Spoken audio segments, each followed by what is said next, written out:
Now again, this wasn't anything fancy, but in their world, it was that joy. And for me, it was that connection time. It was simple to set up, virtually no setup. I could rest my third trimester body on the floor or just being present in it all. And it's these little things that build memories. They don't take extra time. Hello and welcome back to Demystifying Child's Play through Play Schemas. I'm Ruth Furco and I am so glad that you're here with me today. Now today's episode is a little bit more personal and I think that it's one that many of you are going to connect with. It's about time, something we all feel like we don't have enough of as parents, particularly for ourselves. But here I'm thinking about time with our little ones and making this precious time really count. And what I keep coming back to is that it's all about memory making. It's about the everyday moments that matter more than we realise. There's a phrase that's been sitting with me the last few weeks. It is, you can always make more memories, but you can't make more time. And as we get ready to welcome our third baby into the family, this thought has been on my heart more than ever. So let's get comfortable, whether you're out on a walk, catching a rare moment of quiet, or multitasking around the house. Let's dive on in and explore making memories in the everyday with our toddlers. Now, if you're a parent, and I know many of you listening are, you'll know this feeling. There's this constant sense that time is slipping through our fingers. You blink and your baby's crawling, you blink again and they're climbing the playground ladder on their own, especially if you've got a determined, agile little one. And sometimes I catch myself thinking, oh, I need to make the most of this moment because it's all going so fast. And then, of course, life happens. Someone needs a snack, the washing pile is out of control, or I just feel tired and stretched. And I wonder where that line falls, of giving them me and my attention to build our relationship and memories, and to just have that more than needed time away from the kids for myself. But here's the thing I've been thinking and reminding myself. Memories don't come just in that big, staged, perfect photo op kind of way. They're not limited to the family holidays or birthday parties. Memories live in those tiny, everyday things. The way my toddler looks up at me with the smoothie moustache, the way my preschooler cuddles into me on the couch to tell me all about what he uses his different superpowers for. The bedtime stories, the giggles, even those meltdowns that end in cuddles, showing me they feel safe to share their big emotions while I hold space for them. Those moments, that's where the memories live. And even though the time itself is limited, the memory making isn't.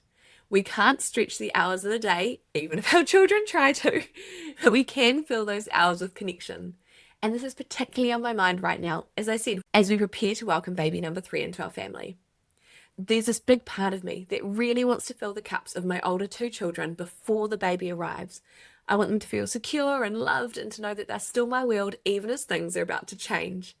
But at the same time, I'm also aware of the pressure that mindset can bring. Almost like I have to cram in all the fun, all the bonding, all the memory making right in now before everything shifts. But of course, that is not how life works. I'm not the first person to welcome a third baby into the family. I can't squeeze a lifetime of connection into a few weeks. What I can do, though, is keep noticing and cherishing the ordinary moments now, and trust that those little touch points will continue after the baby is born too. And this is where play, and especially understanding play schemas, becomes such a gift. I bet you knew that I wasn't going to get much further without mentioning play schemas. Now, if you're new around here, you might be wondering, what are play schemas?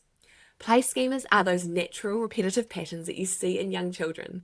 They're the things your toddler just has to do over and over again, like dropping food off the high chair tray or pushing every single toy truck around the house, wrapping their teddy bear in blankets again and again and again. What you can do is head to playschemas.com/free for a bunch of free downloads to get you started in learning about the power of understanding play schemas in your child's play. So that's play, schemas.com/free. Now, at first glance, these behaviours can seem random, even frustrating, but when we look closer, we realise that they're actually the way your child is learning. Schemas are how children explore big ideas about movement, positioning, transformation, connection, and so much more. So for example, when your child is throwing things, that's the trajectory schema. They're figuring out how objects move through space. When they're lining up blocks, that's positioning. They're experimenting with order and placement. When they wrap up dolls and blankets, that's enveloping. They're exploring containment and safety. So schemas aren't just random quirks. They're windows into how your child's brain is growing and developing. So how does this link back to memory making in time?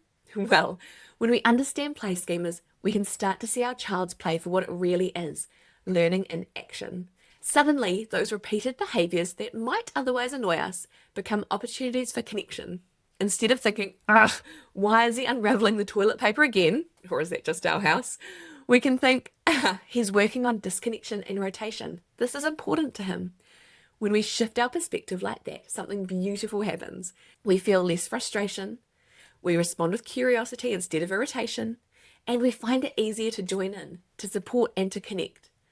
And that connection, that's what builds the memories. Because our children don't remember whether the floor was clean or if we had an Instagram or Pinterest worthy craft prepared. What they remember is how we made them feel. They remember that we noticed them and that we delighted in their play, that we joined them in their world, even if only for a few minutes.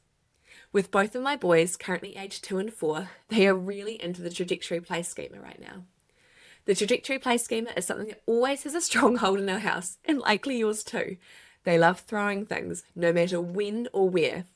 Last night it was a dinosaur to the head in the bath. Now, instead of constantly saying, no throwing in the bath, what we did is we quickly drew some targets on the tiles and added some containers to try and get the dinosaurs into. We spent ages throwing them in and out. This didn't end up being a quick bath time though. Now, if they weren't in the bath, I would have taken a video as they laughed and laughed. Now again, this wasn't anything fancy, but in their world, it was that joy. And for me, it was that connection time. It was simple to set up, virtually no setup. I could rest my third trimester body on the floor or just being present in it all. And it's these little things that build memories. They don't take extra time. We're in the bath already, so we're not magically creating more hours in the day. We're just using the time that we have in a way that strengthens connection. So if you've been feeling that pressure to make the most of every moment, I really want you to hear this. You don't have to orchestrate perfect days, and you don't have to plan elaborate adventures. Connection and memory making happens in the everyday, through play, through noticing, through being present. You cannot make more time, but you can keep making memories. Now, if this episode has resonated with you, I would love to keep the conversation going. Come and connect with me on Instagram using @play_schemas.